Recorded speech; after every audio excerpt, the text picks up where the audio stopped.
ভিডিওটা ভাবলাম যে সবার সাথে শেয়ার করি। আসলে ঘরোয়া পদ্ধতিতে কীভাবে ঘি তৈরি করা যায়। ভিডিওটা প্রথম থেকে করতে ভুলে গেছিলাম, তাই এখান থেকে শুরু করছি। প্রথম থেকে কি করেছি সেটা আমি বলে দিচ্ছি। প্রথমে দুধের সর থেকে আমি দুধের সরটাকে ভালোভাবে ব্লেন্ড করেছি। ব্লেন্ড করে আমি বাটারটা তৈরি করেছি। তারপরে বাটারটা আমি কড়াইতে দিয়ে দিলাম। চুলার আঁচ ছিল মিডিয়াম। এটা আমি অনবরত নাড়তে থাকলাম যেন কড়াইতে না লেগে যায়। এটা অনবরত নাড়তে থাকতে হবে যেন নিচে না লেগে যায়। এইভাবে আপনারাও ঘরে তৈরি করতে পারবেন ঘরোয়া পদ্ধতিতে ঘি। দেখেন আস্তে আস্তে এটাতে ঘি তৈরি হয়ে যাচ্ছে। এটা অনবরত নাড়তে থাকতে হবে যেন নিচে না লেগে যায়।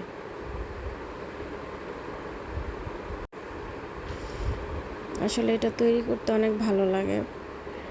দেখা যায় আস্তে আস্তে ঘি হয়ে যাচ্ছে।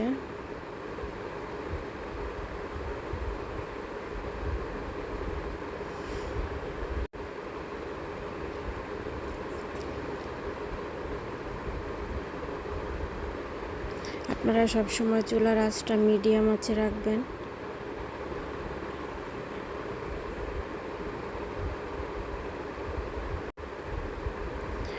অনবরত নাড়তে থাকবেন।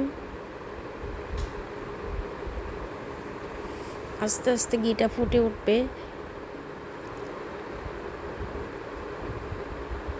বাটার থেকে মোটামুটি ঘিটা প্রায় তৈরি হয়ে গেছে। এটা আমরা অতক্ষণ পর্যন্ত জাল দিব, এই সাদা সাদা দানাগুলো যতক্ষণ পর্যন্ত না একটু বাদামি কালার চলে আসবে।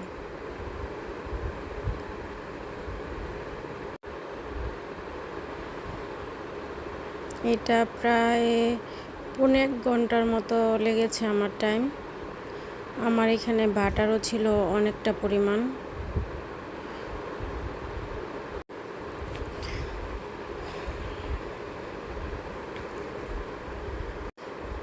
আসলে এই টাইমটাতে অনেক স্মেল আসছিল। এটা আসলে ভিডিওতে বোঝানো পসিবল না। দেখতে অনেক সুন্দর হচ্ছিল। আস্তে আস্তে ব্রাউন কালার হয়ে যাচ্ছিল।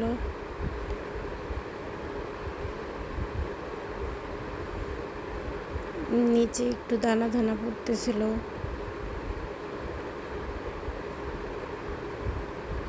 এই যে এখন এরকম ব্রাউন কালার হয়ে আসলে বুঝতে হবে যে আসলে ঘিটা পুরোপুরি তৈরি হয়ে গেছে।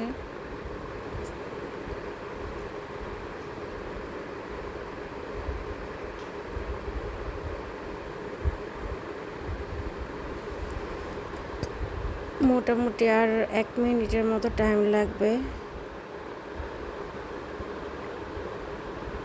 প্রায় বাদামি কালার হয়ে গেছে এটা, বাট আমি আরেকটু আঁচে রাখবো এটাকে যেন এটা পুরোপুরি হয়ে যায়।